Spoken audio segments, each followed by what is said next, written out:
अच्छा स्टूडेंट्स, जो next respiratory disorder हम करने जा रहे हैं दैट इज़ एम्फिसिमा।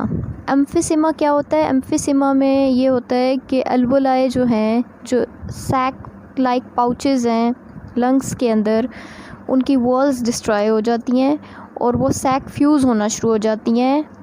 छोटे पैकेट से बड़े सैक्स बन जाते हैं, स्मॉल सैक्स से बड़े सैक्स बन जाते हैं, ठीक है, बड़ी थैलियाँ बन जाती हैं।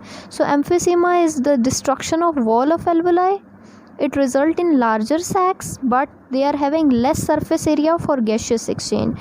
जब वो ज़्यादा बड़ी थैलियाँ बन जाएंगी, ज़्यादा बड़े सैक्स बन जाएंगे, तो उससे क्या होगा कि सरफेस एरिया कम हो जाएगा गैशियस एक्सचेंज के लिए।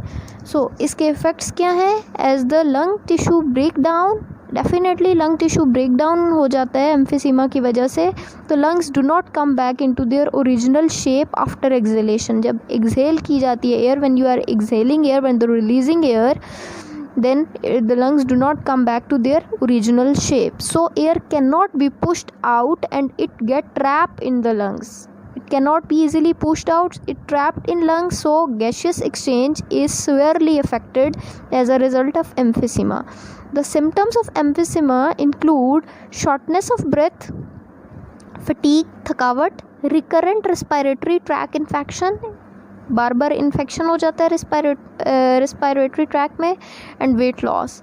And by the time the symptoms of emphysema appear, जब तक पेशेंट में ये सिम्टम्स अपीयर होते हैं कि उसे एम्फिसीमा हो गया है, यानी शॉर्टनेस ऑफ ब्रीथ, फटीग या रेस्पिरेटरी इन्फेक्शंस, तब तक वो पेशेंट 50 to 70% अपना लंग टिश्यू जो है वो लॉस कर चुका हुआ होता है, ठीक है।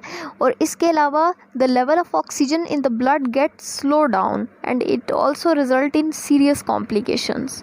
सो here in the figure you can see the patient with emphysema, how the alveoli in normal and alveoli in the patient affected with emphysema differs.